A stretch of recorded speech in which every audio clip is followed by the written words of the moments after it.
Estamos con Joao Paulo Garrido Pimenta en esta nueva edición del ciclo de charlas del Bicentenario del Diario La Gaceta. Joao Paulo Garrido Pimenta es profesor doctor en el Departamento de Historia de la Universidad de San Pablo, Brasil, y además autor de un libro que se llama Estado y Nación hacia el final de los imperios ibéricos, Brasil y el Río de la Plata. Muchas gracias, Joao Paulo, por acompañarnos en esta entrevista. A ustedes por la invitación. ¿Qué significa el 9 de julio de 1816 para usted, que es un catedrático brasileño? Sí, bueno, tiene una enorme importancia en el proceso histórico en Río de la Plata.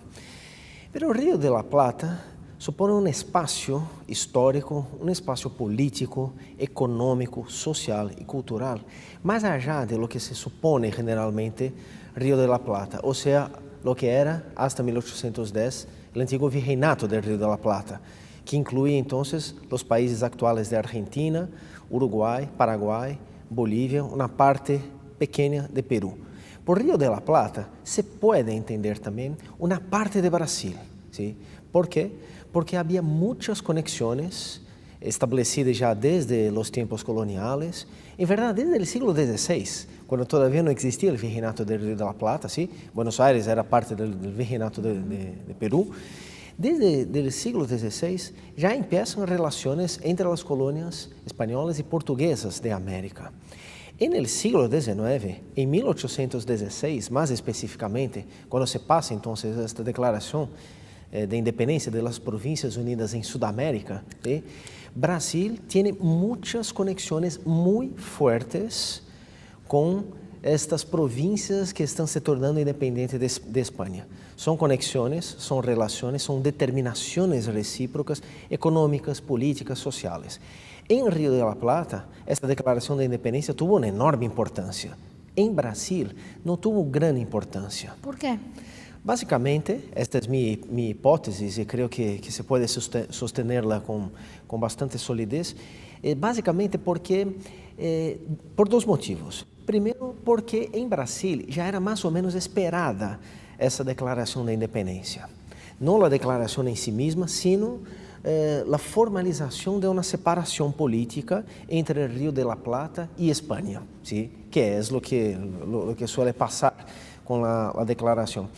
Desde 1808, pero principalmente desde 1810, os políticos portugueses em Brasil, os diplomatas, a gente de la prensa, muitos de los grandes comerciantes já tinham em suas expectativas esta separação entre o Rio de la Plata e Espanha. A observação que se hacía, e era uma observação bastante criteriosa, bastante interessada, bastante detalhada, esta observação que se hacía em Brasil de los sucessos de Hispanoamérica e em especial do Rio de la Plata, estimulava a perspectiva de que luego se passaria essa separação. Assim que quando vem a declaração não é uma grande surpresa. Essa é uma coisa. E a segunda coisa é que por independência se poderia entender algumas coisas distintas em 1816. Basicamente, há dois sentidos de independência, da palavra independência, em 1816, e que são sentidos compartidos na língua portuguesa e na língua espanhola, em Brasil, no Império Português e em Rio de la Plata. A independência como uma separação total, ¿sí? Ou seja, a criação de um corpo político, quizás de um corpo nacional, quizás nem sempre, pero um corpo político separado de um outro corpo, pero também independência como autonomia, ou seja, a capacidade de decidir seu próprio destino, incluso a possibilidade de decisão de união de um corpo político a um outro corpo político.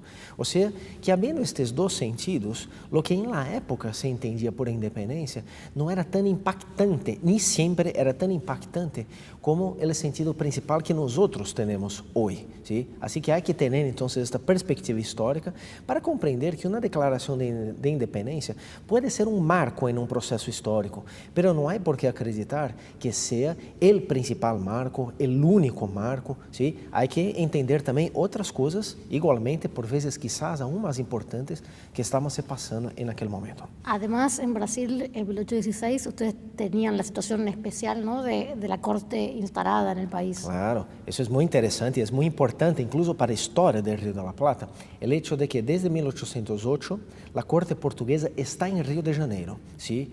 Fue una fuga, ¿sí? La corte escapó de la invasión francesa, de los ejércitos de Napoleón Bonaparte. Si la corte española hubiera hecho lo mismo, la historia hubiera sido totalmente distinta, ¿sí? No sabemos cómo sería, pero seguramente sería. ¿Qué pasó entonces? La corte española fue detenida por Napoleón, mientras la corte portuguesa se fue a Brasil. Ahí se mantuvo entonces la unidad del imperio portugués por más tiempo que la del Imperio Español. ¿Sí? La desagregación del imperio, esas revoluciones de independencia, empiezan antes en Hispanoamérica que en el Imperio Portugués. En 1816, Brasil es un reino, o sea, ya tiene un estatus político equivalente a Portugal, ¿sí? Pero sigue siendo parte de esta monarquía portuguesa, lo que no quiere decir que las cosas eran tranquilas allá. Las cosas eran también muy conflictivas, había siempre esta amenaza, pero la independencia como separación se pasó un poco después.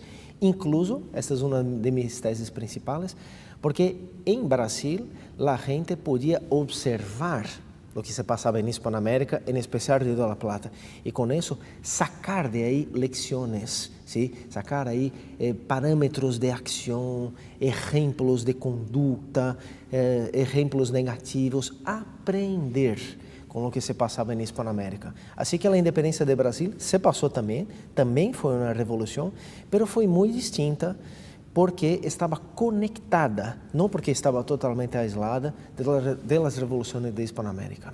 Me parece muy bonita la idea esta del monarca cruzando el océano con 100 barcos, ¿no?, atrás. ¿Nos podría contar un poco cuál es la descripción histórica que ha trascendido de esta mudanza de la corte portuguesa a Río de Janeiro? Este foi um acontecimento absolutamente singular, sim, não há paralelo em la história de los impérios de la Idade Moderna, de las potências políticas europeias, americanas. Isso foi uma coisa única, não? Porque a capital do império desde sempre era Lisboa, que foi ocupada pelos franceses em 1807, em novembro de 1807. Um dia antes que os exércitos franceses chegaram a Lisboa, a corte se foi. ¿Sí? Mais ou menos 36 buques que eram britânicos, ¿sí? Protegendo entonces a corte portuguesa, seus ministros, uma parte da nobreza, e levando-los a Brasil para justamente manter esta unidade e además a unidade do Império Português e además oferecer à Grã-Bretanha uma abertura importante de mercados, porque as guerras contra a França estavam dificultando o desenvolvimento econômico e o exercício do poder político britânico. Assim que é uma imagem sim muito forte, um episódio muito interessante, mas muito dramático, não? Ou seja, em Portugal sigue uma guerra, ¿sí? Una guerra muy destructiva, muy violenta. La corte se va a Brasil, las cosas cambian mucho en Brasil, pero bueno, como siempre se pasa con la historia, mucha gente perde mucho con eso. Uno de los aspectos importantes es que aunque se hable mucho de los desarrollos que se pasaron en Brasil desde 1808, em termos de estrutura, em termos de urbanização, de desenvolvimento econômico, houve também efeitos que, como repito, sempre se passam na história, são muito maléficos para muita gente. A esclavitud, por exemplo, cresceu muito em Brasil desde 1808. Sí, o tráfico negreiro de África hasta Brasil cresceu muito, a esclavitud foi reforçada em Brasil com a presença da corte. É um dos aspectos contraditórios deste processo todo, não? João Paulo, llama mucho la atención que estos dos gigantes que tiene Sudamérica, ¿no? Bueno, sin duda el coloso Brasil y luego Argentina, hayan podido a lo largo de la historia tratarse como se han tratado, ¿no? O sea, es cierto que han existido diferencias, tensiones, pero jamás eso ha sido, digamos, algo grave de llegar a un conflicto armado, digamos, irremediable. ¿Por qué? ¿Por qué este entendimiento tan difícil, ¿no? Cuando uno piensa en otras grandes naciones, así potencias territoriales del mundo, ¿no? Sí. Bueno, yo tengo la oportunidad de ser muy enfático con la siguiente idea. Poucos países del mundo tienen una historia tan cercana como Brasil y Argentina. Yo podría poner ahí también Paraguay y Uruguay. Desde el siglo XIX, cuando en distintos momentos se forman estos países, estos estados, estas naciones, ¿sí? Son procesos conflictivos, ¿sí? Cada uno tiene sus fechas, sus marcos, pero desde el siglo XIX, desde este proceso mismo, ¿sí? Son formaciones interdependientes, ¿sí? Así que la historia de Argentina es en parte la historia de Brasil, la recíproca es verdadera, lo mismo vale para Paraguay y Uruguay. Desarrollaron siempre relaciones contradictorias, como son siempre las relaciones en el sistema internacional de los estados soberanos, ¿no? Son siempre relaciones que tienen que ver con intereses, ¿sí? Que por veces son intereses conflictivos, por veces son intereses confluyentes. Brasil y Argentina jamás hicieron una guerra directa desde la guerra de 1825-1828, ¿no? Fue la guerra por la Banda Oriental que terminó con la creación de la República de Uruguay. Esta fue la primera y única guerra directa entre Brasil y Argentina. Pero eso no quiere decir que esta sea una historia solamente de amistad diplomática, ¿sí? Repito, las relaciones internacionales suelen ser siempre muy conflictivas. Lo que se pasa, y es por eso que estamos acá, y es por eso que tenemos esta oportunidad, bueno, agradezco nuevamente la posibilidad de estar hablando acá con ustedes, es que en términos culturales, hay siempre una conciencia muy creciente de cómo somos muy cercanos y de cómo necesitamos unos de los otros, ¿sí? Eso es muy positivo. ¿Qué me cuenta del presente de Brasil sintéticamente? Es un país que nos tiene a todos anonadados, ¿no? Con sus noticias diarias, Sí. tanto en la justicia como en la política, se ve como un estado de ebullición. ¿Es así como lo sienten quienes viven en Brasil? Sí. Es interesante y importante destacar que hay un gran mito alrededor de la independencia de Brasil, ¿no? El mito de que nada de significativo, nada de muy convulsionado se pasó, que fue una independencia pacífica, tranquila, sin guerras, sin destrucciones, un acuerdo entre élites y que eso sería una marca de nacimiento de Brasil.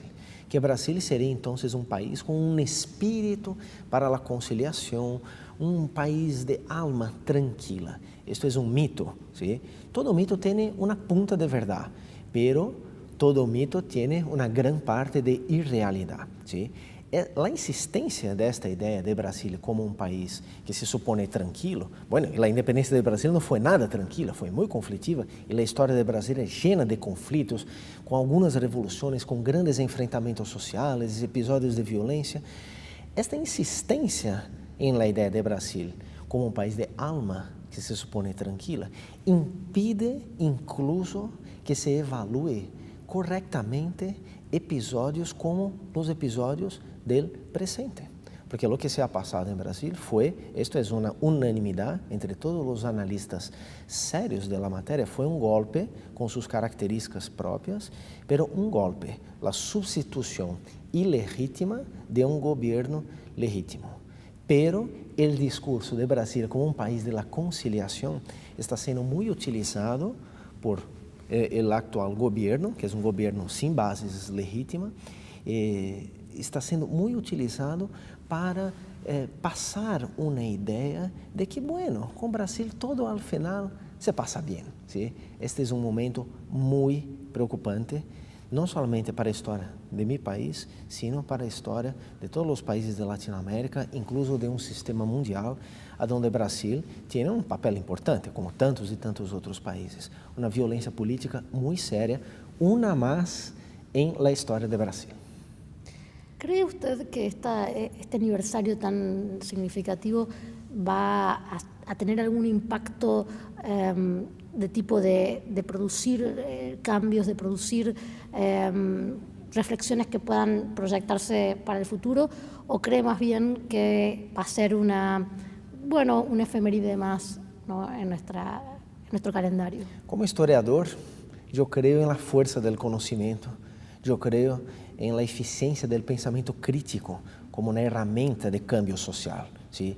Assim que sigo creyendo, e o que veo acá em Tucumã, o que vi antes em umas jornadas preliminares que hubo em Buenos Aires, o que vi acá é muito positivo em termos de seguir creyendo que as comemorações podem ser bem aproveitadas para difundir pensamento crítico, ¿sí? Para celebrar, pode ser, as sociedades têm necessidade de celebrações, é normal isso, ¿sí? Pero que as celebrações não só não sejam um impedimento, sino um estímulo ao desenvolvimento do conhecimento, do pensamento crítico, do choque de ideias. O que vejo acá neste evento em Tucumã é muito positivo. Ou seja, um espírito de abertura do pensamento que me põe muito contente e que me hace seguir creyendo que nós outros, os historiadores, temos uma função social.